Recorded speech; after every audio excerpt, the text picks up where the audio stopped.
Okay, great to see so many people joining in from different places around the country. Welcome, Happy New Year. Welcome to what's actually the last event of 2021 for Transport Planning Society, postponed to 2022, so our very first event of the year. Hope everyone had a lovely and restful Christmas break, in spite of all the challenges of the last year or two. My name is Nicola Waite, and I'm the Regional Rep for the South East region for Transport Planning Society. My day job is leading an in-house consultancy for Hampshire County Council. Other consultancies are available. And tonight's event has been jointly arranged by Transport Planning Society and Transport for the South East, which, for those of you who are less familiar or not from around these parts, is a subnational body for the south of England. Tonight's event is an hour and a half of focus on the challenge of achieving economic growth whilst decarbonising, in line with government's own challenge to decarbonise the whole of the transport system by 2050. Tonight's event is going to consider the national, regional and local perspective to find out if and how these two goals of decarbonisation and economic growth can work together, and hear about the work already underway to get us there. So the session is going to have 4 speakers with a range of backgrounds and experience. We've got Rupert Clubb from Transport for the South East, who's going to talk about TfSE's role in decarbonising the transport system. We've got Professor Greg Marsden, who's standing in very ably at the last minute for Professor Gillian Annabel, who's unfortunately unwell tonight. And Greg's a Professor of Transport Governance at the Institute for Transport Studies at the University of Leeds. We've got Katie Stewart, who's the Executive Director for Surrey County Council. And finally, Johnny Riggle, who's the Director of Built Environment at Stantec UK. Each speaker is going to have 15 minutes, and we intend to hold a question and answer session after all the speakers have had their turn. You can add your questions. Please do add your questions to the chat throughout the session, and we'll pull out some key questions and themes to put to the speakers at the end. There is a chance that Greg will have to shoot off before the end as standing in, so he's got other arrangements this evening too, but we hope he can stay with us. The session will be recorded, and we'll send round a link in due course so you can have a look. So without further ado, I'd like to introduce our first speaker, which is Rupert from Transport for the South East, who leads TfSE's development, whilst also leading a directorate at East Sussex County Council. He's going to talk about TfSE's role in decarbonising the transport system. So I'll pass over to Rupert, and you'll see my camera come on when it's a couple of minutes left to go. Over to you. Thanks very much, and thanks very much for giving the opportunity to talk to you today. I'm going to got a few slides to share with you. Now, this is always a risk, isn't it, sharing the screen? So if you just bear with me whilst I do my very best to share this. Shall I let you know when we can see it? Yeah, please do. I can see your PowerPoint. Ron.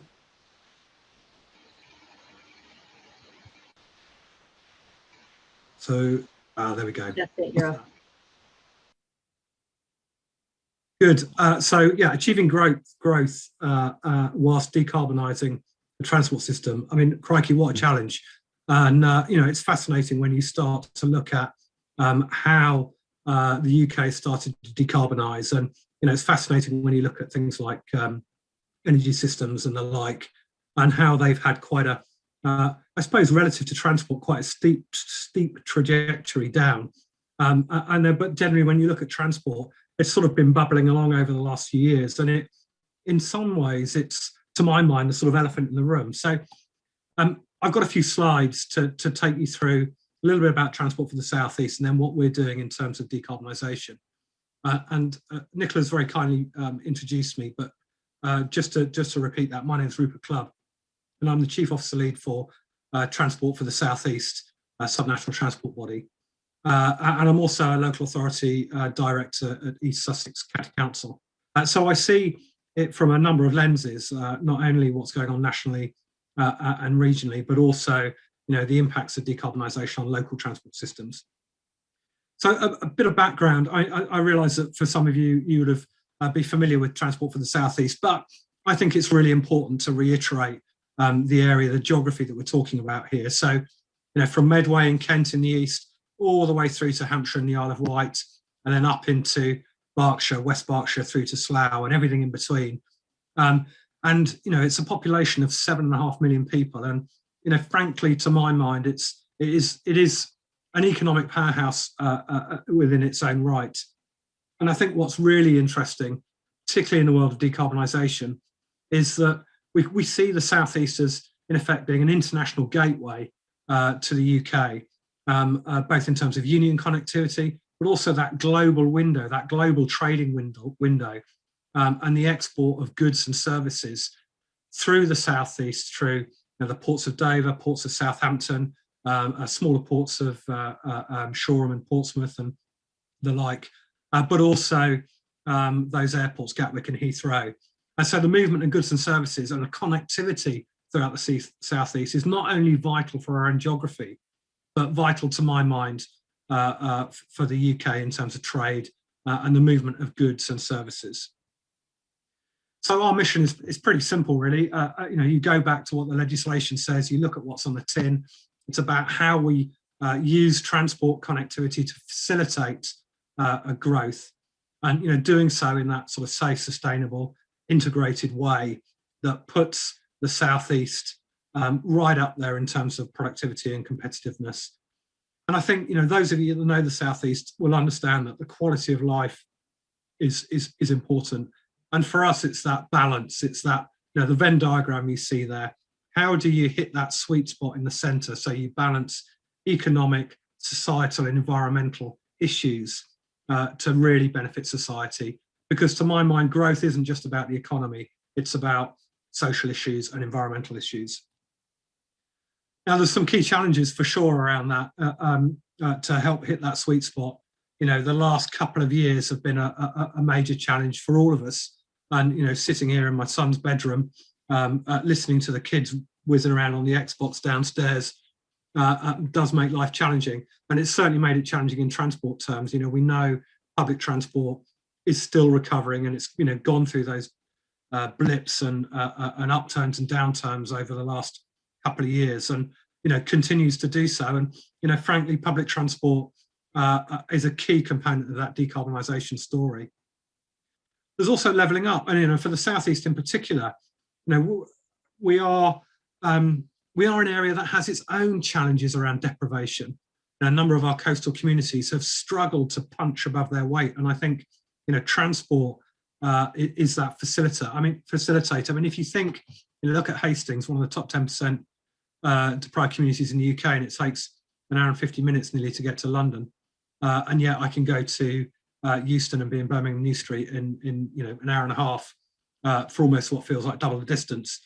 So there's some real connectivity challenges, and if we're genuinely going to give people access to great education, great healthcare, great jobs, access to green space, then connectivity is key.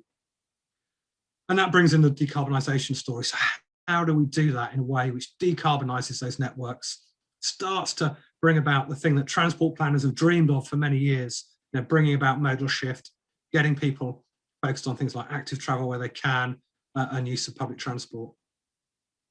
Now, this is an interesting chart. I mean, you just have to look at growth forecasts for traffic growth. And you can see, it's up and up. And I think the key for us is we have to move around from that predict and provide approach to a plan that, perhaps embraces some of the uncertainty. And you can see my nice little virus in the middle of those growth lines. Those increases just are not deliverable within the Southeast. And, we have to flex and be agile and move away from the historical way of planning for growth, to put the emphasis back into place. After all, what are the things that we want? We want a roof over our head, access to jobs, healthcare, education, green space, and so on and so forth. We need to think differently. And I think our transport strategy, which if you haven't had the opportunity to peruse, please do go to, just type TfSE into Google and you'll find it, starts to set out that bold ambition. That bold ambition and vision for the future, it's challenging. It does have a level of ambition that potentially makes us feel sometimes a bit uncomfortable. But if we're going to deliver, this type of growth that I've described earlier on, hitting that sweet spot in that Venn diagram, then it has to be transformational. So what we're doing about it now is, from that strategy, we are diving into some radial studies and orbital studies, future mobility and freight logistics and international gateways work to develop what we're calling a strategic investment plan, which is going to set out the blueprint, the packages of interventions that bring about the growth ambitions that we seek for the Southeast. So you might be thinking, okay, come on, then get on to decarbonisation. Well, now what are we doing about it? So we've got a land use model, a Southeast economy land use model. I mean, that's been fundamental in developing both from our economic work through to our strategy and our area studies. And it enables us to think about what those carbon emissions of the interventions that we're determining at the moment, what are they going to be, so that you're going in eyes open, you really understand what those impacts are. We're also doing and developing further decarbonisation pathways for the region. So starting to actually assess, okay, well, this package of interventions, how does that stack up in carbon terms to, say, this other package of interventions? So again, we absolutely understand and start to weight more those intervention options in a way that perhaps doesn't reflect how we have done things historically. We recognise in our strategy and ambition that we have to decarbonise. We've set, and some might say it's not challenging enough, but I'm a realist. We set a decarbonisation trajectory. So by 27, we're offering net zero transport.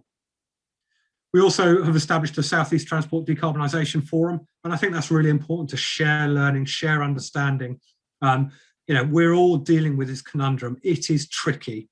It is really tricky. And the only way we're going to do this is together. And so these decarbonisation forums are key. And finally, I'll just say that we are doing a lot of work with our colleague STBs, subnational transport bodies, to develop carbon calculators for things like local transport plan development. And our work, particularly with our colleagues in Economic Heartland and Transport East, is going to be fundamental as we progress through that decarbonisation story. So it's a bit of a whistle-stop tour, Nicola, to give you a sense about transport for the Southeast and some of the things that we're doing. It's not easy. It has to be about a collaboration. And I'm hoping that the debate and discussion that we have today forms part of that. Thank you. All right, thank you very much, Rupert. You did very well at keeping to time there, ahead of me.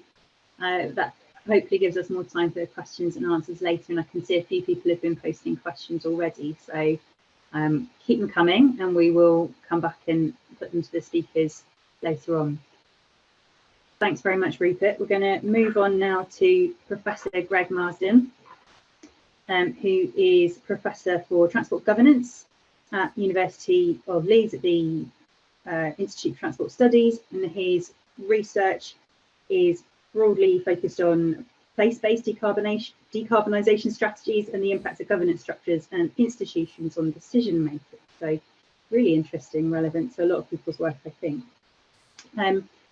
Greg is going to pick up the presentation that Gillian was going to give to us this evening on the National Decarbonisation Challenge. So Greg, are you all good to go? Yeah, I think so. Let me just put that in share mode.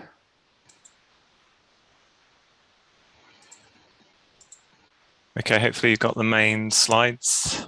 Yeah, I can see all of that. That's looking lovely. I'll give you a wave when you've got a couple of minutes. Okay, great. Thanks, Nicola. As Nicola said, I'm standing in for Gillian tonight, who's not well, but we do a lot of work together on this. So many of the messages will be similar. Here's one I prepared earlier, I guess, is the nature of the presentation. So I'll try and bend it a little bit towards the questions around growth strategies as well. So most of you hopefully are familiar with this. This is the emissions reduction trajectory that was set out in the Transport Decarbonisation Plan of July 2021. So you can see the thin green line showing almost no progress over 30 years that Rupert mentioned. The blue shaded fuzzy area is their kind of baseline. Where would we have been going without the decarbonisation plan? and the green trajectory there, again fuzzy, is there what can the decarbonisation plan deliver. And the kind of key difference, I suppose, between the top and the bottom of the green areas is the impact of COVID. So, which I'll come back and pick up on later.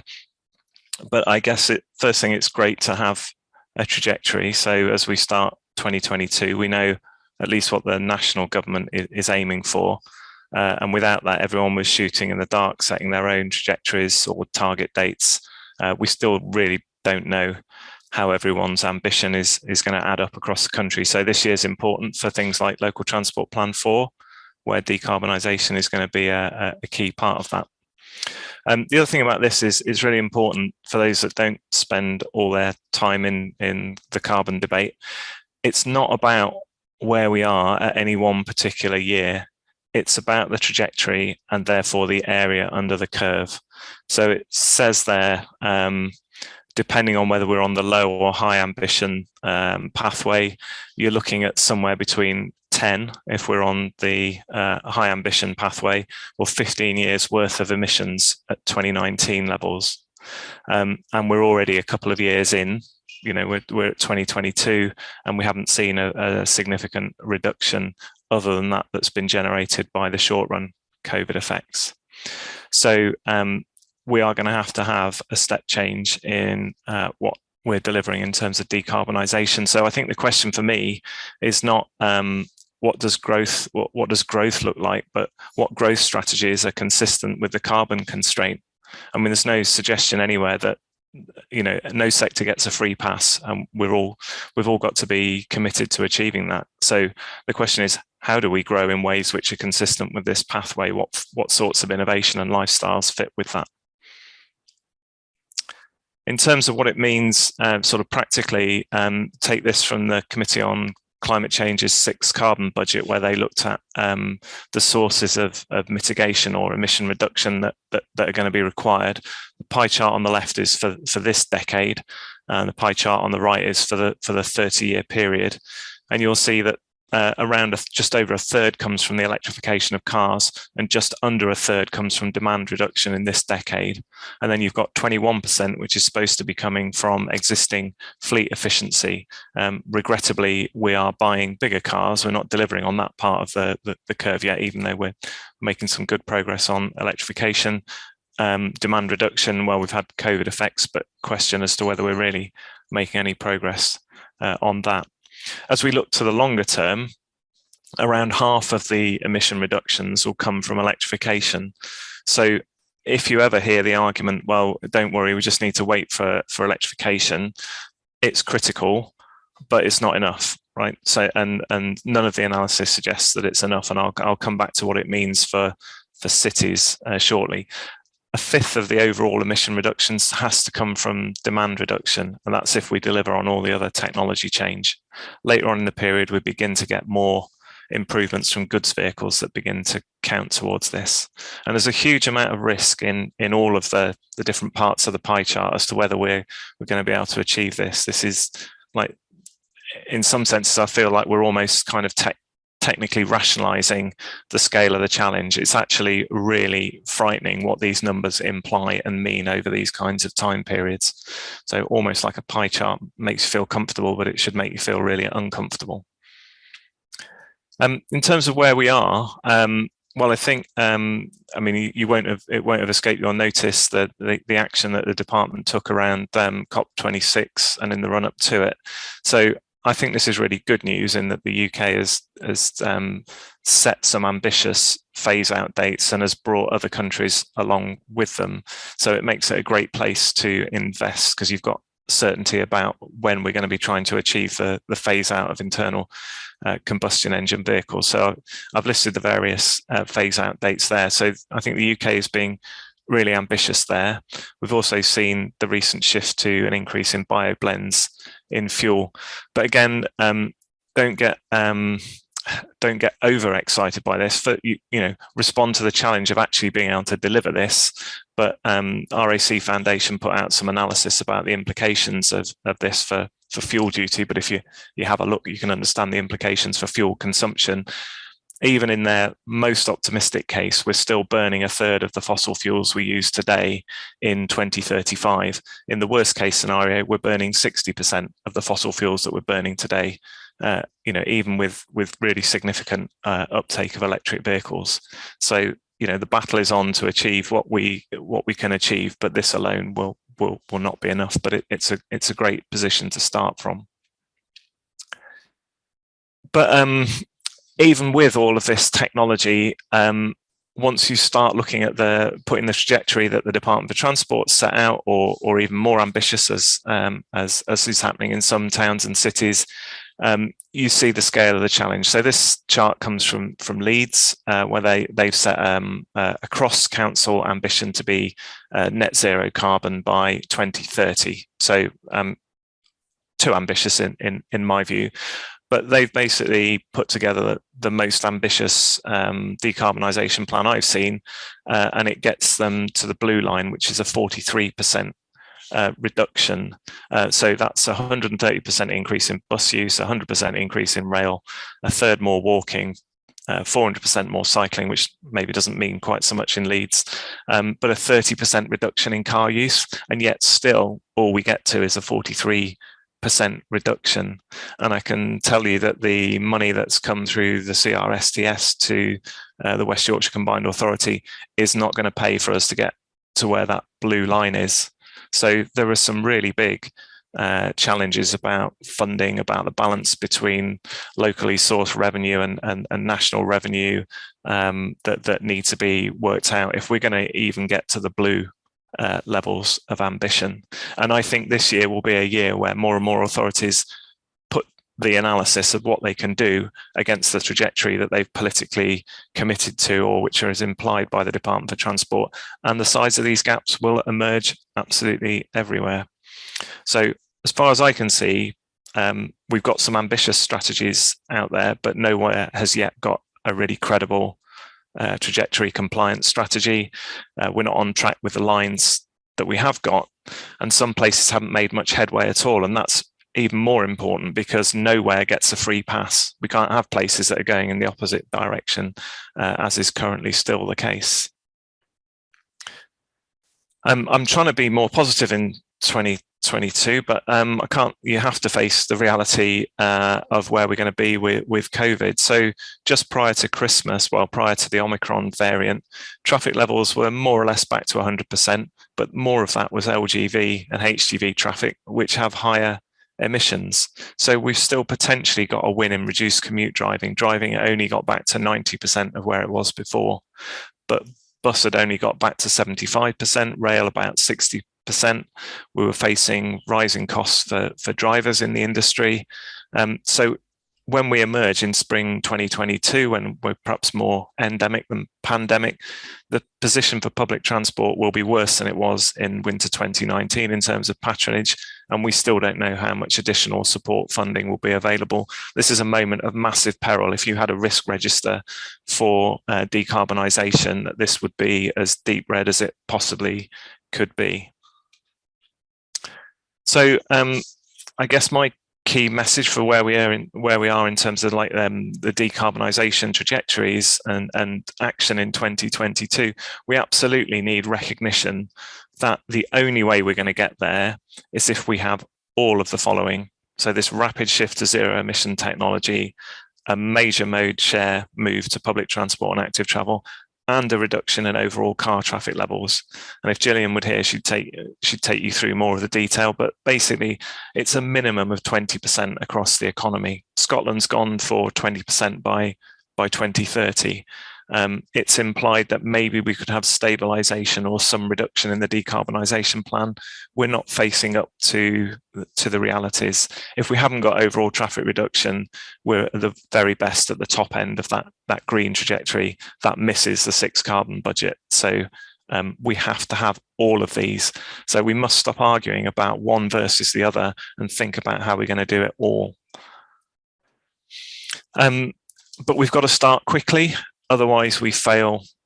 If we start slowly, we fail quickly. So what are the things that we can actually do quickly at scale? So this is not intended to be a definitive list, but it's just some ideas. We can reallocate road space quickly. We could build more multimodal hubs to take advantage of the new micro-mobility services. We could do things with the post-COVID recovery to lock in the lower frequency of car commuting, for example. In Vienna now, across the whole of Austria, they've got a €365 travel pass. Well, at the moment, we're not really talking about subsidising fares, but let's be honest, the cost of driving is going to fall as we move to electric. So what are we going to do? We could scale up offers like this pretty quickly across the whole economy, and that would open up accessibility. Infrastructure is great. Right, we do need infrastructure to open some areas up, to speed up journeys, to make them more resilient. But if we haven't decided we're building it already, then it's not going to offer us a carbon reduction. In Leeds, we're talking about a big mass rapid transit system. We probably need that for wider reasons about a more inclusive economy connecting Bradford and so on. But that's got almost nothing to do with the decarbonisation debate, because hardly any of it will be built before we've got to finish answering the question. So I think we're kind of having conversations at two speeds, but really we've got to find some quick actions. One thing we could do is stop making the problem bigger. So all of the analysis shows that we have to be planning for fewer cars, and we have to be planning for the cars that we do use to be more shared. And obviously we need to be planning for greater use of public transport, cycling and walking. But if we're planning in a world for fewer cars and more shared cars, then that means we need to change our investment profiles. So, the RIS2 investment package is nonsense, but yet we seem to be ploughing ahead with it. We need to be focusing on maintenance, not new build. We should be thinking about reallocation and innovation with the space that we've got, not expansion. And we're going to have to address the falling cost of motoring and the rising cost of transit. I think it's unicorn economics to expect us to achieve the kinds of mode shift that you're seeing in proposed by strategies like the one I showed you from Leeds, at the same time at which it's becoming cheaper to drive an electric car. And I think as a profession, we need to stop having false conversations that we're comfortable with and start having ones that actually tackle the reality of the carbon constraint. And so I go back to the question I posed at the start, is what growth strategies are consistent with the carbon constraint? Actually, it might mean a very different type of transport system than the one that we've been planning for the last 20 or 30 years. So I'll stop there. Thanks, Nicola. Thank you very much, Greg, for that. Well, it really sets out the scale of the challenge, I think. Hopefully it's not making everyone feel a little bit too challenged, let's say, not depressed, challenged about how far we've got to go. I think it'd be really interesting and timely to go straight on to Katie, who's from a local authority background, who can talk to us about what local authorities in our area, well, particularly in this case, Surrey, is doing to try and address that issue. Katie is the Executive Director for Environment, Transport and Infrastructure, and also the Corporate Lead for Resilience and Equality, Diversity and Inclusion at Surrey County Council, which is going to talk to us exactly about the role that local authorities can play. Okay, and I'm going to do my best to make the tech work. So can you just confirm that you can actually see that? I can see the slides, yeah. Yes, okay. And I'll give you a wait, turn my camera on when you've got 2 minutes to go. That is excellent. Okay, fantastic. So thank you again for the opportunity to speak to you today. So as Nicola's already said, I'm Katie Stewart. I'm the Executive Director for Environment, Transport and Infrastructure for Surrey County Council. So I look after the place agenda. So everything from highways, transport, infrastructure, major projects to flooding, countryside, and indeed the wider environment agenda, which includes our climate change agenda and of course our carbon targets as a council and also in a partnership capacity for the county. So I am speaking to you from the perspective of a more rural county council and a highways authority, but the principle really applies to all of the authorities, or a lot of what I'm going to talk about will. Bit of a confession before I start. and one of several that I'm actually going to make tonight, actually. I'm not an expert on transport planning. I've managed it in the past, but I'm by no means an expert in this room at all. And what I'm going to share with you is actually not the how to do it. And I have to say, we don't have answers to all of Professor Marsden's questions that he's raised, actually. But what I am sharing with you is the journey that we're on, and certainly the learning that we're doing. And hopefully by doing so in a pretty open way, you can learn from some of our successes, but also from some of our battle scars. So I'm going to start with a bit of context. So the burning platform for this agenda, of course, was the National Declaration of a Climate Emergency in 2019, after which we, like many authorities, followed suit.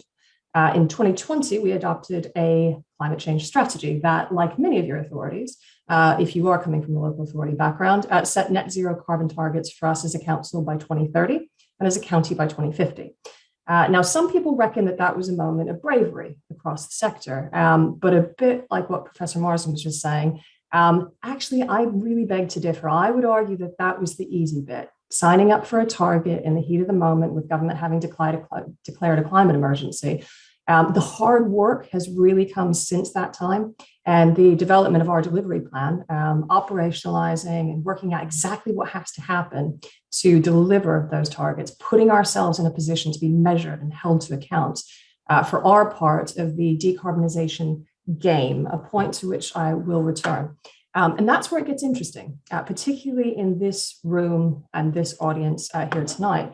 And that really is because almost half of our emissions in Surrey, and I'm pretty sure that we've all got similar rates across the southeast, come from transport. And of that, over half of those transport emissions actually come from the car.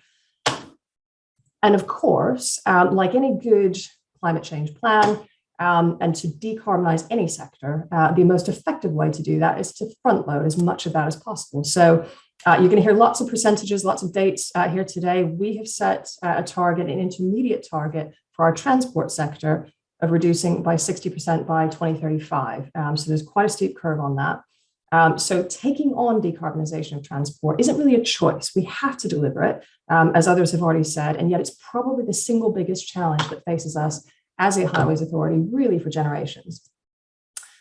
And that's because, on the one hand, Surrey's population of nearly 1.2 million is forecast to grow significantly by 2043, which is leading to a forecast need of around 6,300 homes a year, when our current delivery is 3,100 a year, not to mention the pressure of London's growth on our doorstep.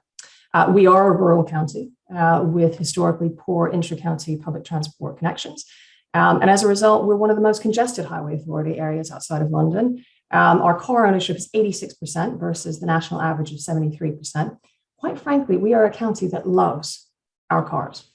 And the challenge is really multifaceted. So on the one hand, it's going to need a fundamental shift in the infrastructure we're providing. So piecing together a patchy active travel network, finding ways of completing a rural public transport network that the commercial sector has only ever been able to make stack up in part. And that was before COVID. And of course, working in the very uncertain and fast-moving technological context of alternative fuels, from EV versus hydrogen to the vastly complex array of EV charging infrastructure, in which you can't help but hark back, for those of you who are old enough, to the old market standoff between Betamax and VHS. But perhaps more challenging than any of that is really the fact that the infrastructure is a necessary condition of us achieving the decarbonisation of transport, but it's not a sufficient condition. In other words, I can create all the lovely cycleways and bus routes I like, but if people choose not to use that infrastructure, our emissions won't change a jot. So in fact, as local authorities, we actually control directly a very small amount of the carbon emissions across the county. So we in Surrey, all of the local authorities combined, control less than or emit less than 1% of the total emissions for the county.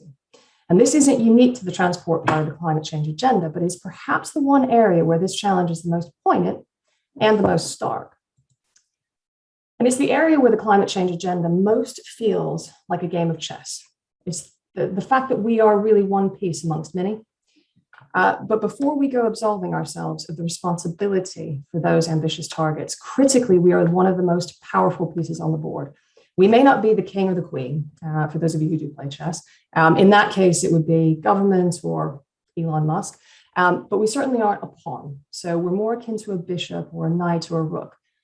we have a set of moves that we can deploy that can really influence the action of others. So what are the moves that we can make as local authorities, and what are our roles? Well, in Surrey, we have broken it down into three. I'm sure you've all got versions of this. Leading by ensuring that our policies set a new direction. That sounds easy. We'll come on to that. Enabling through our key roles as highway, education, planning authorities by creating the right infrastructure, getting the finance together to actually make that happen, attracting it, coordinating it, not necessarily funding it all, and influencing the behavior of residents.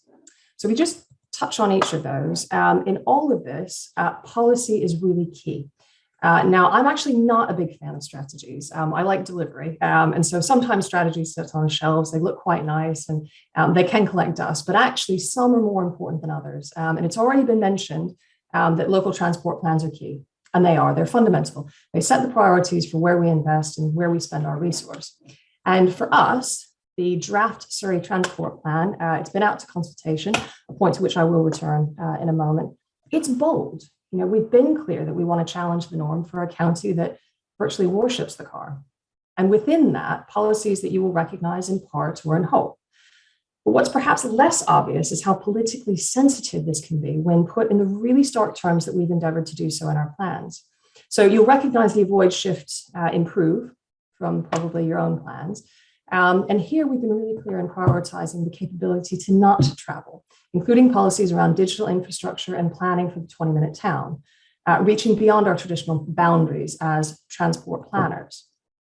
And of course, this inverted pyramid to the left, our hierarchy of transport priorities, puts it in really stark terms exactly how much we are prioritizing walking, cycling, and public transport.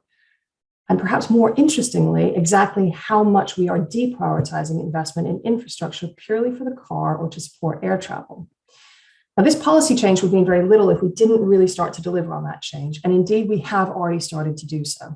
And the focus of much of the work that we've done to date, our piece on the chessboard, so to speak, has been to identify market failures in providing that more sustainable infrastructure and finding ways of trying to kickstart that infrastructure. And that brings me to the second role. So enabling. Now, in most cases, we are redirecting investment into more sustainable infrastructure. But as much money as we can direct as a county council, it's simply not going to be enough to create the step change that's really needed, to create the truly comprehensive and sustainable network that's needed. So the key themes here for us are really around getting much more comfortable in piloting and working with the private sector, and ultimately how we structure risk in creating some of that new infrastructure. Now, a good example of this is the work that we're doing around buses. Now, the jury is really still out on the extent to which the government is actually going to be able to invest in the ambition that it and now local authorities are setting as part of the really cringeworthy titled Bus Back Better program. But we, like many authorities in the Southeast, are not waiting. And again, it's about reprioritizing our spend to make more available into the public transport network that we are supporting and creating. And the task is not a small one for us. So of the just over 700 bus vehicles which are registered on our network, if we were to exclude those that are operated by TfL, the percentage of Euro 6 compliant buses actually drops to just below just 32%, with a further 32% of vehicles at or below Euro 4 standards. So we are investing. So 34 zero emission hydrogen fuel cell buses will come into service from December of this year, facilitated by an SCC investment of 16.4 million. That will leverage and support a further £10 million investment by Metrobus, UK government, and an EU Drive 2 project for a further 20 HFC buses and fuel infrastructure for the Fastway network in Surrey and Sussex. SCC will lease the ones that it is basically financing, 34, back to Metrobus, including all maintenance costs. So SCC investment is really focused around decarbonising routes that have no commercial business case for zero emission buses, but also to leverage that further investment. And in demand responsive transport, which is really key for ensuring a truly comprehensive network in a county like Surrey, we are planning a further £47 million investment in electrifying the community transport fleet. We're working with bus operators too, and working with obviously districts and boroughs who are also putting their own investment into it, such that around half of our community transport fleet across Surrey should be electrified by 2024. Now, this partnering and leveraging of the private sector is perhaps nowhere more obvious than in the very apparent need to create a step change in the delivery of on-street EV infrastructure. And I know from the chat, there's a lot of views about whether EV is kind of the big focus. For us, it's part of the solution, not the main focus, but it is a key part of the solution, again, for a rural county like Surrey. So in 2020, we commissioned some research which identified a forecast demand of up to 10,000 public EV charge points in Surrey by 2030.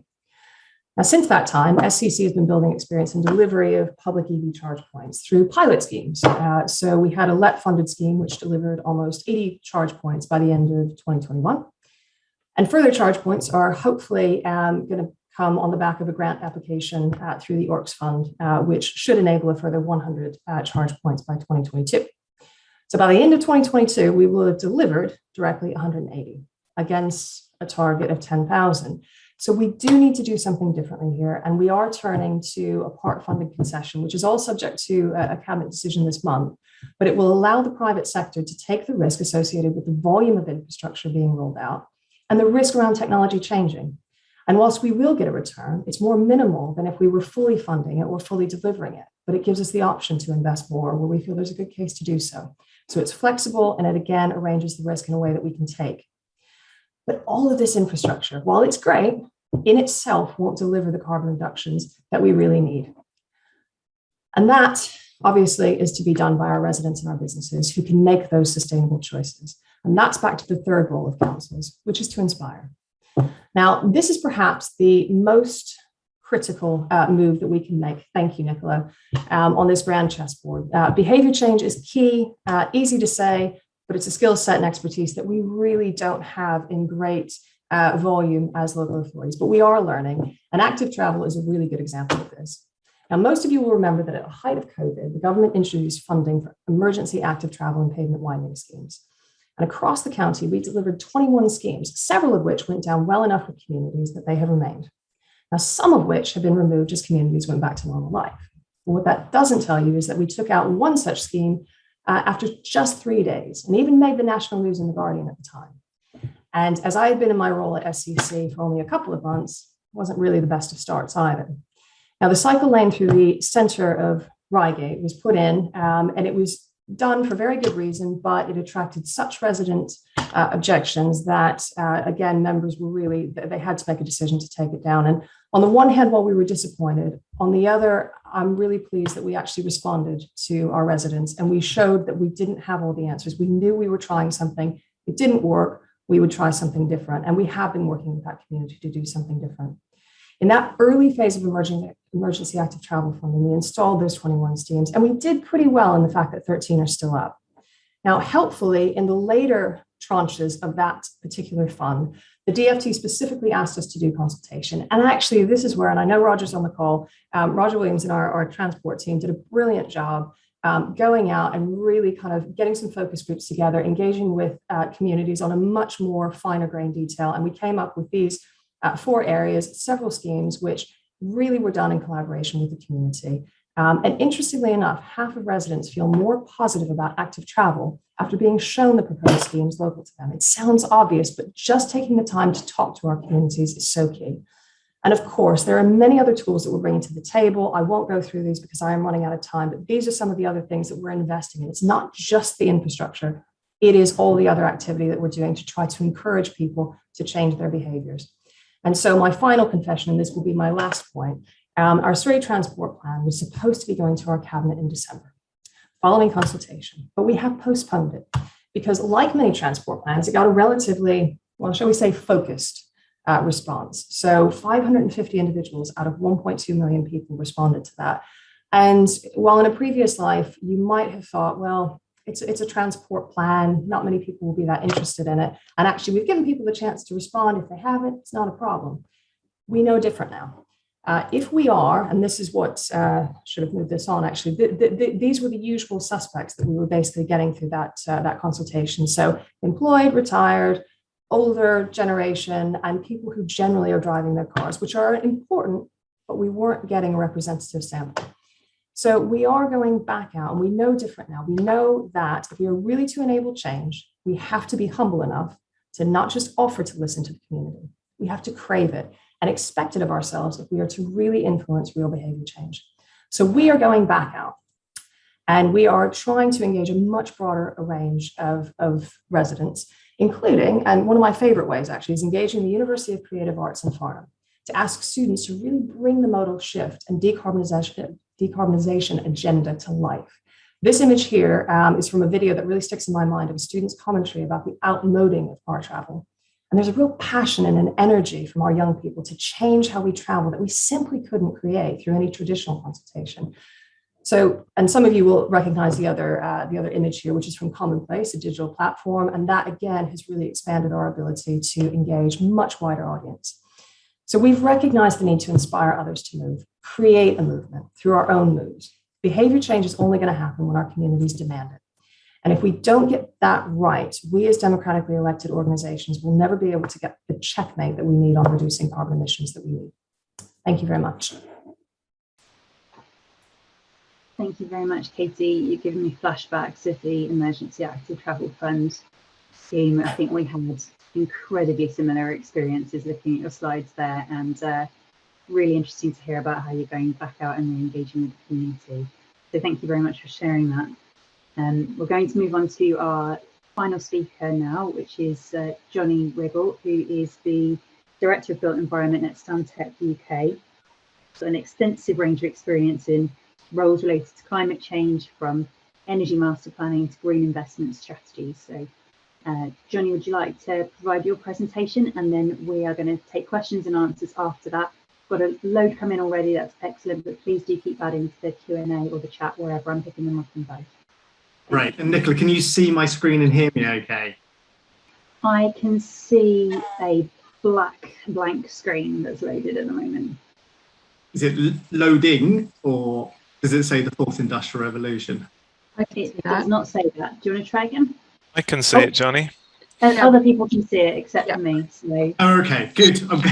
Well, yeah, I'll talk to you, Greg, and then we'll move on, and let's just hope everybody else can see it in that case. Hi, really nice to be invited here today. And so this presentation is talking about the fourth industrial revolution and the impact on transport and alternative ways of thinking about delivering infrastructure towards net zero or true zero.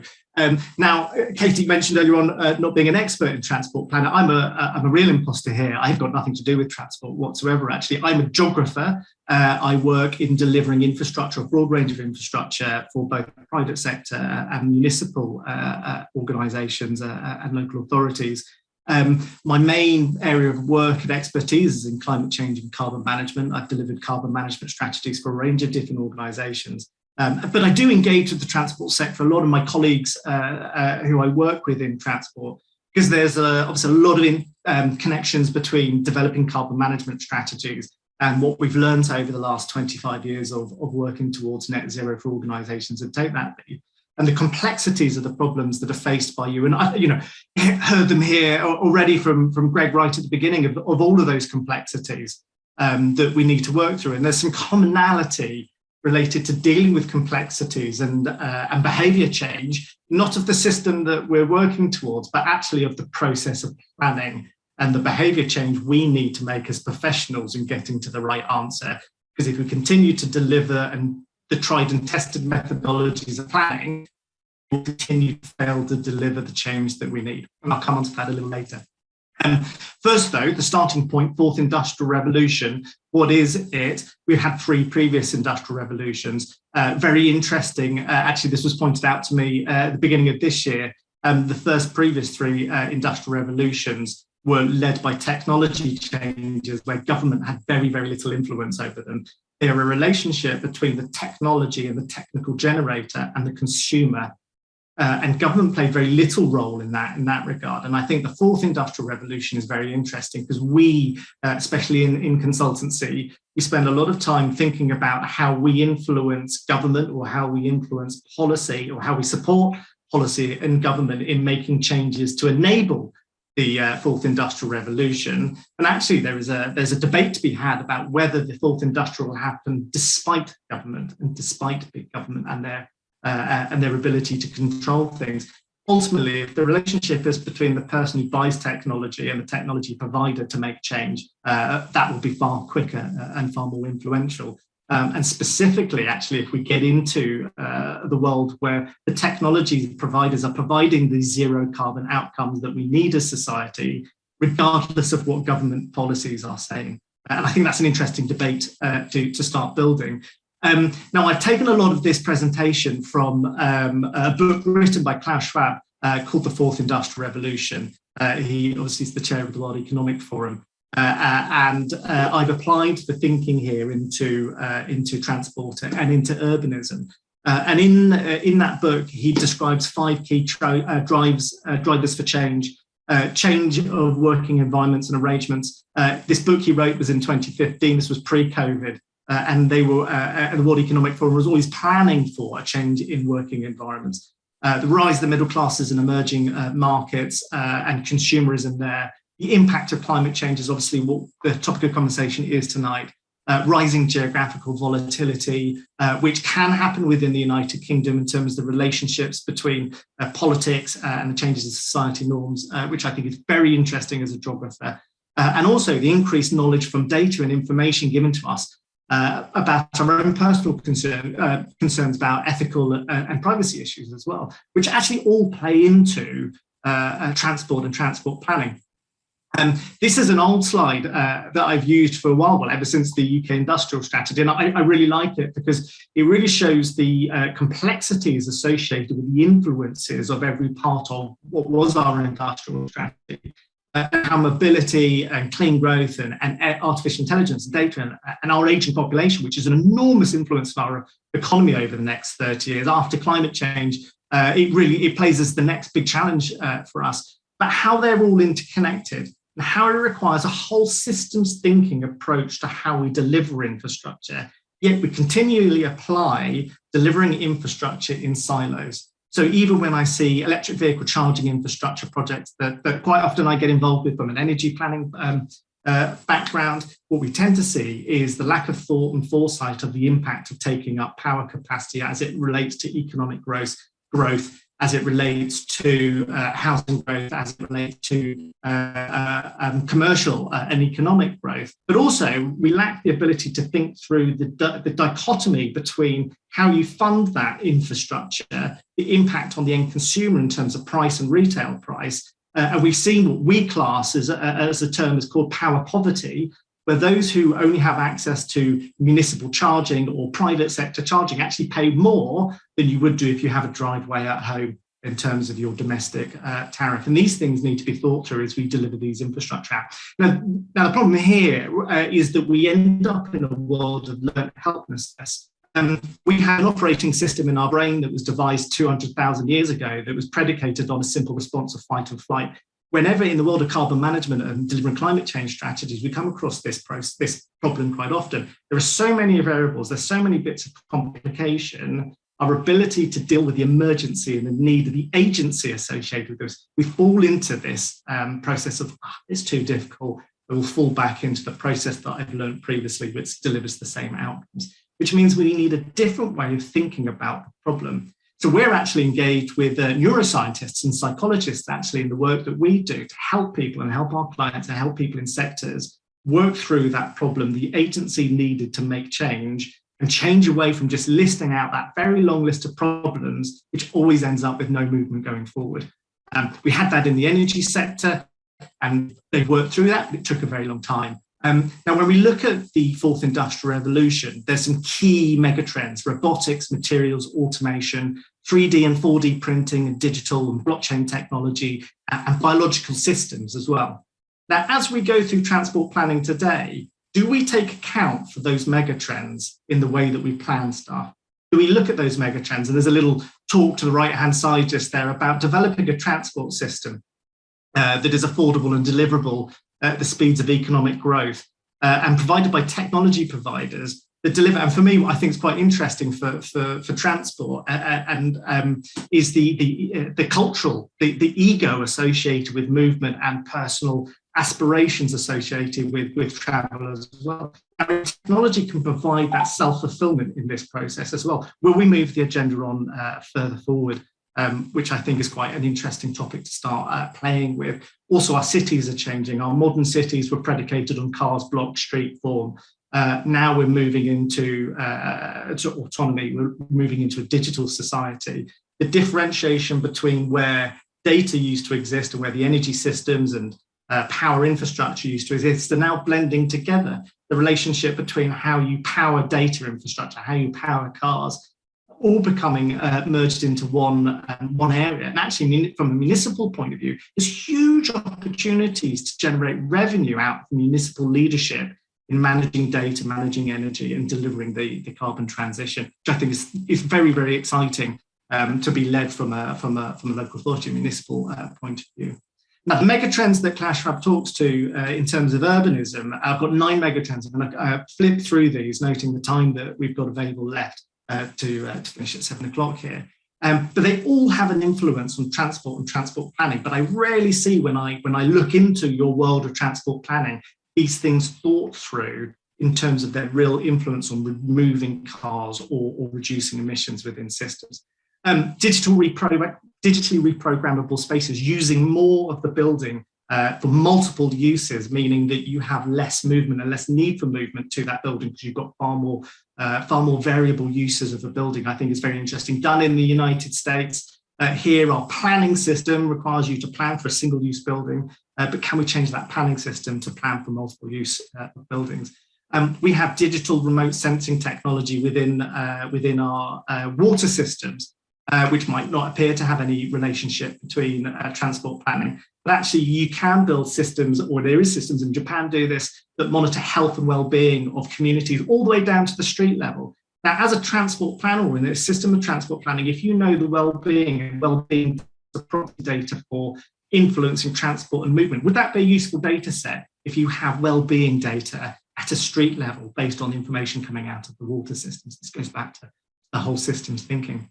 I really like the concept of augmented humans, the next generation of mobility. Transport planning, we talk about micro-mobility and we talk about cycling and walking, but actually technology is in the place now of augmenting our physical being into being able to travel further. I never see in plans people planning for augmented movement. I do see micro-mobility and walking, but we can be bringing these concepts into planning now. And better use of energy, I've talked to this already. This is really simple for me.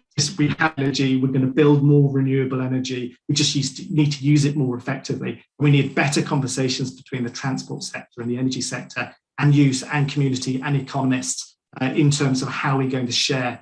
There's plenty of energy out there. We just don't use it effectively. And a really great example here is during the lockdown, our carbon emissions dropped massively. In the first lockdown, the reason why, well, one of the reasons why, is we had people not commuting home and coming home from work between the school times of 5 and 6 or 4, 5, 6, which means people weren't coming home, turning the kettles on, opening the fridge. So we saw a peak of our grid emissions coming down, which meant we need less fossil fuels in our system. So there's so many synergies between transport and energy that drive decarbonisation. We're also moving into a world of sharing and unleashing spare capacity. We need less things because we can share them more, which reduces embodied emissions, mobility on demand, which is an area that you guys know far more than I. But if we can use one vehicle for multiple reasons, and we're in the world of autonomy rather than single ownership of a vehicle, again, we've got embodied carbon reductions associated with car ownership. We've got better use of those vehicles, and if those electric divide by renewable energy, then far better for the system. But we don't plan for mobility on demand as I see it within standard growth. And also infrastructure to enable social integration then becomes critical. A strong part of urbanism in the future, and how can transport infrastructure be an enabler of social integration as opposed to break societies and break systems. And one area that I'm really interested now, use of urban sensing, not just to give you data, but in terms of transport, if you can isolate an improvement with ITS systems, for example, you'll be able to actually see and track carbon emission reduction. Now, if you can isolate and track carbon emission reduction, you can sell those benefits. There's opportunities to generate revenue through ITS systems to enable those investments. which I think is a really important area. The other area that's is going to be huge over the next 5-10 years is urban farming, reducing those logistic supplies of travel relating to food and bringing food back into communities to deliver healthier and better well-being within communities. Final bit just here now, just to wrap up. We've been doing studies related to the hydrogen sector, the relationship between geography, our physical geography. It's wet in the north in Scotland, it's windy in Scotland and in the west. We have a lack of water in the southeast and the south. Where is the best place to build hydrogen infrastructure, distribute it? And there is only so much hydrogen infrastructure we can build if there are too many demands. And it's really important now to start planning hydrogen infrastructure for transport based on a whole system, as opposed to isolated pockets that don't respond to each other from a geographical point of view. Lots of information there, and I'll send out a paper that we've written recently. So just to finally finish, one thing that I quite hear often from planners, from transport world is they can't predict the future. So we can't plan for the future because we don't know what it is, which is interesting to me because it is possible to predict the future. We have autonomy. We have autonomous vehicles. They will be delivered in the next 5, 10, 15 years, 20 years. Yet we plan for new road infrastructure that the design year is 2045. So why are we not planning for this technology now? And this is a list of different technologies the World Economic Forum highlighted as being available from 2015 to 2025. A good proportion of these exist now already. So even things that might be perceived as being futuristic can be planned for within a 10-year frame. So thank you very much. That's a whistle-stop tour of the fourth industrial revolution. Very whistle-stop. Thank you very much, Johnny. That was very interesting. I'm sure we've got loads of questions coming in now, so I'm going to invite the rest of the panel to join us back on the screen so we can go through some of those questions. But I'd say probably to Johnny that, yeah, we can predict the future. That's been a bit of a problem for transport planners in the past, predicting and providing rather than deciding what we want and planning for it. So I think scenario planning has been a big theme for Transport Planning Society and will continue to be over the year. So I've got some questions lined up, but it's my prerogative as host to ask mine first. So this is definitely from a local authority perspective because that's my background. But my question, scrolling back up, is: do we think the public and business owners, everyone from your multinationals to the corner shop owner who's got a lot of influence on their high street, do we think they understand the scale of this problem, and how do we get them to come with us? Does anyone want to have a go at answering that whilst I get the others together? Katie? I don't know if you want to do the Zoom hand or not. I think just a thought on that. I think people get the scale of the challenge. I think there's a bit of a danger that it's so overwhelming, and actually some of what we're trying to do is really break it down and make it as easy as possible for people to understand that actually there are things that they can be doing to make a real difference. And I think, as I say, there's a danger that if people don't feel, if they feel it's so huge, there's just a real danger that I think, well, what change am I going to make that's going to make any difference? And I think that's where the government leadership, that's where some of the policy changes are really, really important to say we are all pushing in the right direction. And I do think demystifying some things, we've had the experience, and we know that people quite often have a lot of myths about moving to EV charging, or sorry, EV cars and things like that, which again, I think there is a job for local authorities to help get those really simple messages about what is the challenge and what can people do to make a difference. Does anyone else want to come in on that one? If yeah, not, I've got a Katie, just to say, I just don't think even if we felt we could, I don't think the resources are available to local government to deliver everything that would need to be delivered to provide the kind of choices that we're imagining. And all of the big corporates, like everyone who's involved in any part of society is part of this. And I think in particular, the big corporates have understood this and are now thinking about what's their 2035 goal and how are they going to get there and what investments do they have to put in place to deliver this. I think everyone's got to be a partner in this if we're going to get anywhere close to pulling together the kinds of resources that need to be put together. And I think it allows you tap into some of the opportunities that Johnny was talking about. But I think we've got to stop seeing this just as something which local transport planning can achieve. It has to be beyond that. Thank you, Greg. And we'll go to Rupert, and then we'll move on to one of the first questions, because I'm taking quite enough time. Rupert. Yes, thanks, Nicola. I mean, Katie's spot on. I think people get it. It's, you know, what do you do about it? And I think, you know, the last couple of years have just shown how much people value things like green spaces and the environment around them. So, you know, people are tuning into how important that is. And I suppose, by osmosis, they're picking up, you know, all the stuff in the press about climate, all the things that they see happening around the world. And I think they want to make a difference and a change. But the reality, you know, we face it as homeowners as well as, you know, local transport authorities, the cost associated with it is going to need investment. And it's going to need significant investment if we're to achieve the net zero aims. And I think it's quite interesting, those local authorities here would have probably had a letter like I did from the DfT about bus service improvement plans.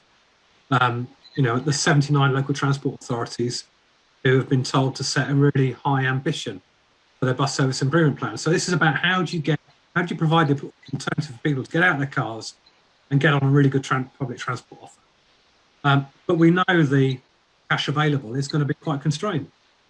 So, you know, the 79 ambitious bus service improvement plans that are probably going to struggle to be delivered or to deliver that ambition. So, you know, that is the reality. And for local transport authorities, you have to balance it up with all the other pressures that a local authority has. Now, I don't need to remind you all about the pressures in adult social care. That's been running through the news for months. You know, children's social care as well, you know, SEND, homeschool transport, all these other pressures are on local authorities. And it means that local elected members have some really tough choices to make about where they put their revenue spend. Okay, thank you very much, Rupert. Yeah, I definitely recognise a lot of that. We've got a question from Richard Paling, and possibly more for Greg and Johnny. What is seen as the role for making use of polluting fuels more expensive to act directly as a stick, and also providing more funding for more sustainable forms of travel? Should we go to, who wants to go first on that? Maybe Johnny or Greg? And I'm happy to give you 2 minutes to come up with a sensible response, Greg. It's simple polluter pay principles, isn't it? You know, you emit, therefore you should pay. And those polluter pay principles are defined in all sorts of parts of our systems. Typically, they tend to get wrapped up at a corporate level. So direct emitters, you know, if you own a cement manufacturer, you're caught under the European emission, well, the UK emissions trading scheme as it is now. There's always been a resistance to bring that down at a personal level in terms of your purchase. But we're starting to see taxation on higher emitting vehicles come in this year as well.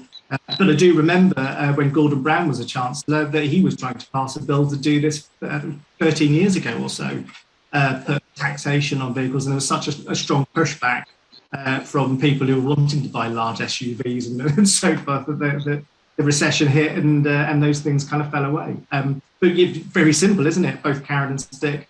I always think with grants in terms of electric vehicles, I always think there's a balance there. You know, you provide more grant, but where's the grant actually going? Who benefits from the grant? It's the person selling the vehicle or the person buying the vehicle.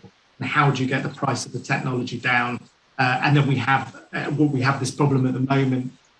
Purchasing green is a very, very kind of wealthy activity to do. You have to have a fair bit of money to buy yourself a brand new electric vehicle. The second-hand electric vehicle market is almost as expensive as a brand new electric vehicle. How many years are we going to see when you can buy a second-hand electric vehicle for £1,000, for example, which you can get from a diesel petrol? So all of these price curves need to come down. But as I said, in terms of what I was talking about, doesn't this all become entirely irrelevant if technology can provide a movement from A to B that is cheaper, faster, socially better, culturally better? Isn't that the target? Isn't that what we should be planning for or supporting the technology providers to provide that service within a mobility framework?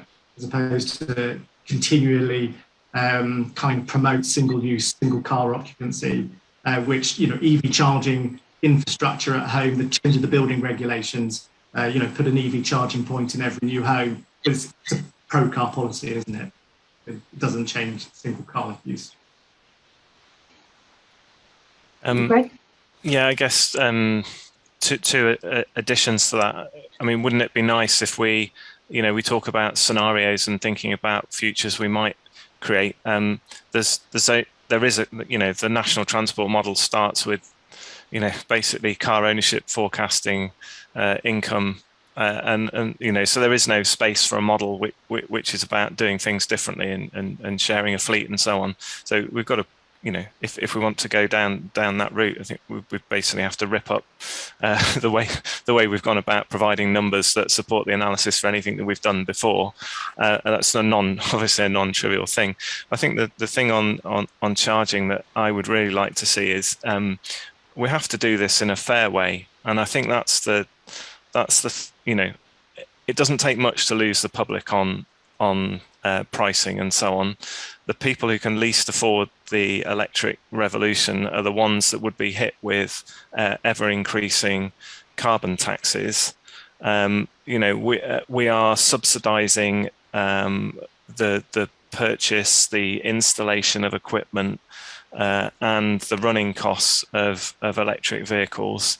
So we've, you know, from a social justice perspective, we've got it completely wrong. And the money that we're using to, you know, to subsidize electric vehicles, in theory, we could, if we tax them differently, be using it to deliver the sorts of outcomes we need for those people who are still trapped with the old technologies. So we haven't got that right. But you know, I see I mean, I see people talking about what we might do, but I see no appetite within government to go anywhere near this at the moment, unfortunately. And just quickly there, Greg, in terms of scenario planning, from a layman's perspective, when I look at that, I hear we always do scenario planning, but why do we always end up with the same outcomes? And you can plan for all these scenarios, but we end up building more roads and we're putting more cars on. So whatever you're doing in scenario planning is not working. Why don't you just rip it up and take a completely different way of doing whatever that is? Because it ends up with more cars and more roads. So scenario planning for what? I'm sure there's some very important people who'd like to put you in front of with that message. Yeah. Rupert, you want to come in on that one? Yeah, please. Yeah, thank you. It's good to see the charging debate coming out so early in the conversation. I mean, I think, you know, you've sort of got to look at what we know. So if EV take off, we know the Treasury are going to have a £30 billion deficit in their coffers.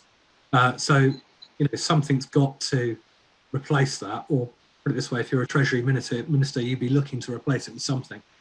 And I think, you know, our transport strategy recognises the importance of demand management tools, and it recognises that, you know, how we move about and what we pay is probably going to be quite key to that going forward. So there is that inevitability. I think Greg's absolutely right about taking people with you. And I think the conversations need to start around, look, these are the challenges we face.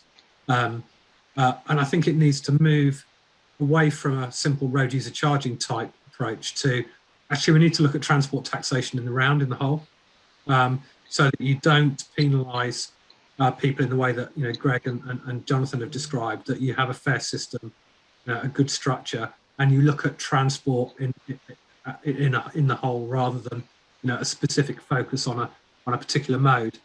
You know, it's always interesting that that, you know, every year, don't we, this time of year, the rail fares go through the roof and everybody has, you know, goes up in arms. And yet, you know, at the tank, all right, recent filling up accepted. You know, broadly, it's, you know, taxation on fuel has stayed pretty static. So I think that's why you have to look at it in the round, but there's an inevitability to it. Thank you, Rupert. We're going to stick with you for a second. So there's a question come in the Q&A from Roger Geffen from Cycling UK, who's interested in TfSE's ambitions in relation to demand reduction. Has TfSE, or are you considering setting an ambition to reduce road traffic in absolute terms, as the Scottish and Welsh governments have now done, and if so, by how much and when? So we've set out in our transport strategy the importance of that sort of demand management, and it sort of builds upon some of the stuff I was just talking about in relation to mobility charging, user charging. I think there, although we set out that ambition in a strategic sense, the strategy takes us over a 30-year period as we lead up to 2050. And it allows us to start having those sort of policy conversations, both at a regional level and a national level, to understand how might you go about this? What are the things that you need to do? And the most important thing, and I just reiterate Greg's point, is how do you take people with you? That to my mind is key. Now, what we said in our strategy is, we need to focus on trips. So as we see growth, we will see the level of trips increase.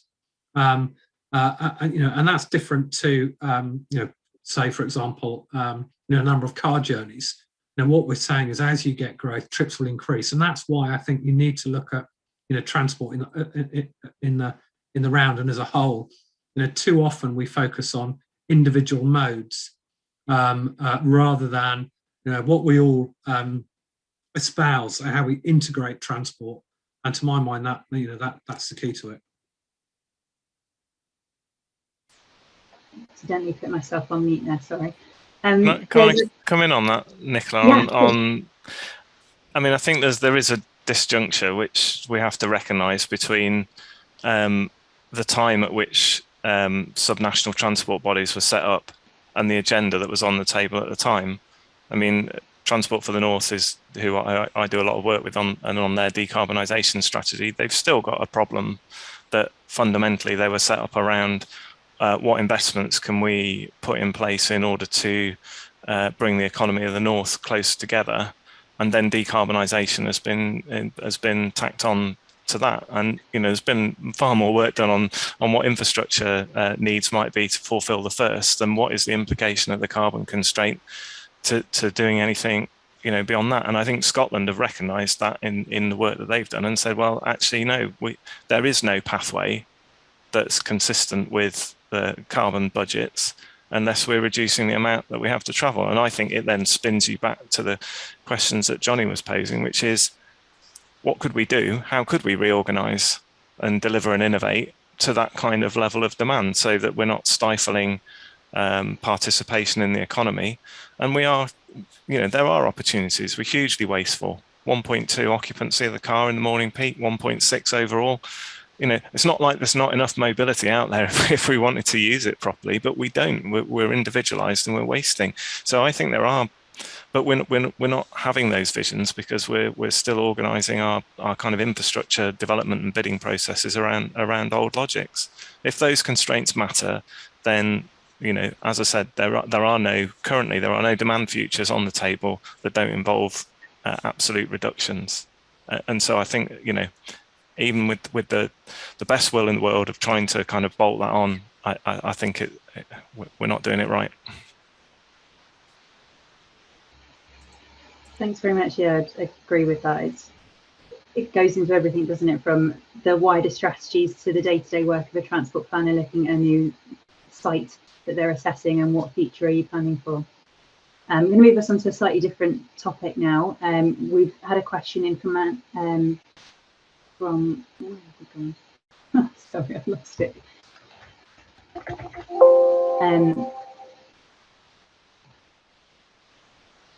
Right, I'll pick another one whilst we wait.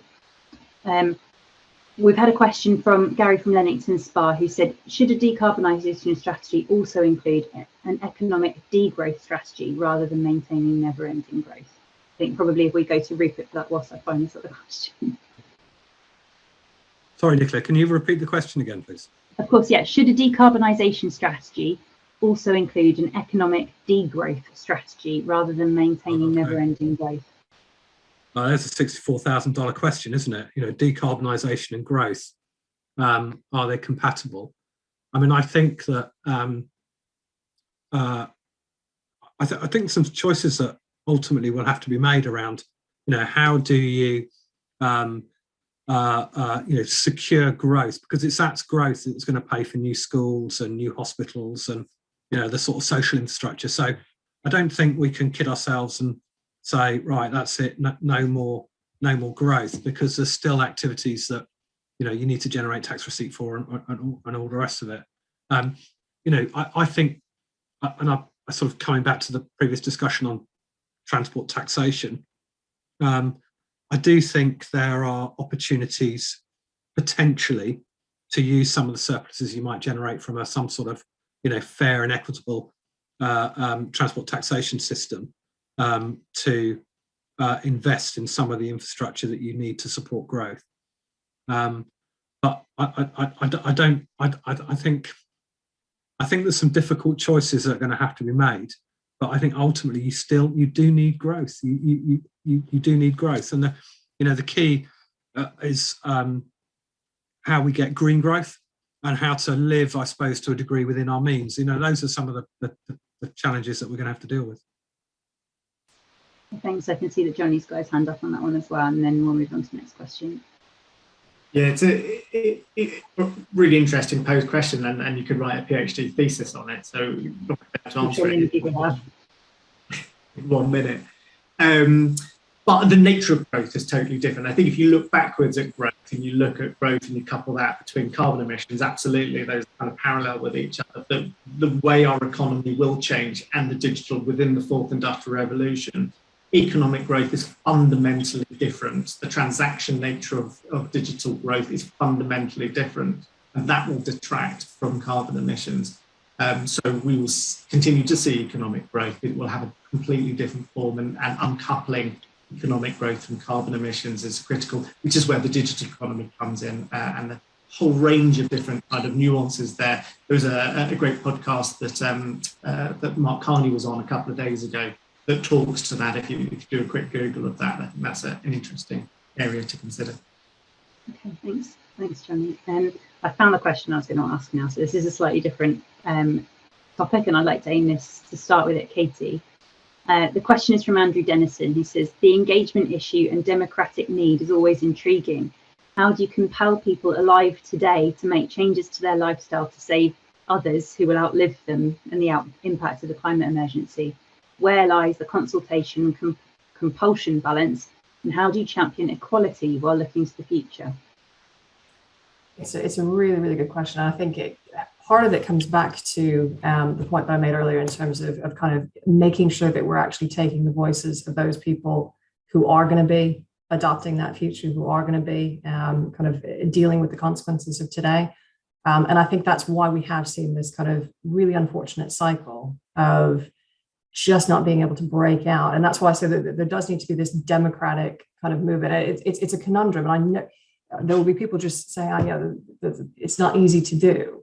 But somehow we have to be able to reach those people who can basically convince our politicians that they won't vote for them if they don't actually prioritize this kind of investment. And actually, there was a question in the chat as well about, you know, do we have those politicians in Surrey? I am actually relatively lucky. I've got politicians who are quite happy to be quite bold and say, no, we are going to be making some big policy changes here. We are going to reprioritize, but I have to help them. So as an officer, my task is how do we get to younger people? How do we get those younger people to come out? We've seen the impact of, you know, Greta Thunberg and actually what that has done to really kind of shift people's mindsets is absolutely huge. So for me, it's making sure the consultation is actually representative of not just the generation that have time to answer a consultation questionnaire and have the interest in doing it. We have to find. And that is breaking some of the traditional models of local authority consultation. But the other point, I think, which has been kind of majored on quite a bit, is how do you make sustainable choices actually attractive? And I do think, I mean, Jonathan's point in terms of kind of the market and what's going to happen, how technology is going to play into this. Quite frankly, it ain't going to be down to us to do everything. Technology will, I think, accelerate, and it will become more attractive for people to go for those more sustainable solutions if we can enable that. And if we as government, in some respects, get out of the way of industry to enable that to happen. And sometimes that's the bigger issue, but that's my 2 pence worth. Thank you, Kate. And Johnny, did you want to come back on that? Yeah, and I think this is something really when it comes to the evolution of technology. Every industrial revolution and every time we have a technology shift forward, creates social divergence. We create a break between those who have and those who don't have. We know that, that's factual. So when we're planning for technology and interventions, even if it's something as simple as EV infrastructure, we need to be thinking about them, that we know that's going to happen. So let's get under the skin before we stick an EV post somewhere. Let's think about that. And I talked to you before about power poverty, the impact on consumers. We know that will happen. So let's plan for it now. But it's remarkable how we don't do that every time we plan for the new infrastructure, especially with technology advances as well. Thank you. I've got another question in the Q&A from an anonymous user who's asked if we can post the panel to share some thoughts on decarbonisation of freight. Is anyone able to come in and offer a view on that? Because it's an often forgotten part for transport planners.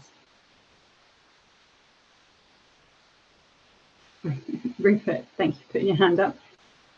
We'll go with you go at this. I mean, I think, I suppose from TfSE's perspective, funny enough, we're just about to put a freight strategy in front of our board. I mean, the key is, and I really like Katie's point when she started the presentation, you know, it's all well and good having strategies, but you've got to have an action plan. You've got to actually do something with it.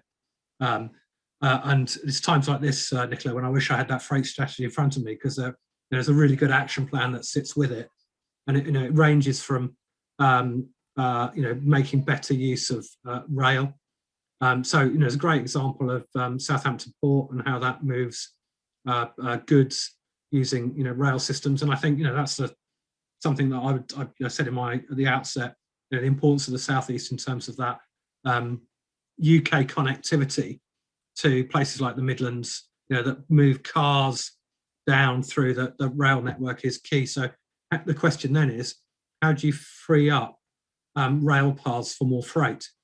And does that mean that if you say, well, actually, if we can get more freight on rail, what are you knocking out? You're knocking out passenger services. Now, in a COVID world when passenger demand is slightly lower than it has been, that feels like, well, maybe that's possible. But the reality is, you start to recover. There are some choices that will have to be made about freight. I think the other aspect around freight is we need investment to stimulate demand for hydrogen, and how hydrogen might form part of a component for future freight, but certainly, there's some really basic stuff. So even if you sort out, demand for hydrogen and you move all the lorries into to hydrogen fueled, a big issue for freight hauliers is lorry parking. So there's some things that possibly we don't always think about. But if you're going to move freight around the country using a vehicle, whether it's internal combustion engine or hydrogen, you need places for these people to park. And as there's some real issue for the industry. So as well as whiz bang stuff about let's create more rail paths, let's go hydrogen, there's some basic stuff about well-being and the like that we need to get right to support freight. Because frankly, it's fundamental, isn't it? The movement of goods and services, that supports growth, it supports communities. Yeah. Okay, thank you very much. We've got so many more questions in the chat and in the Q&A. We're just not going to have time to get to tonight, unfortunately, because we're on our last minute. So in an effort to finish on time and let everyone go and have their dinners, I'm going to say thank you very much to the panel for joining us on our last but first event of 2022, the Transport Planning Society, and put a plug out there for everyone to go and check out the TPS website and to consider signing up as a member, joining the South East region if you're that way inclined, or any other area of the country, and look out for other events that we've got throughout the year. So I can't invite everyone to give a round of applause, so I will do that on everyone's behalf. And thank you very much to the speakers, and enjoy your evening. Thank you. Thank you.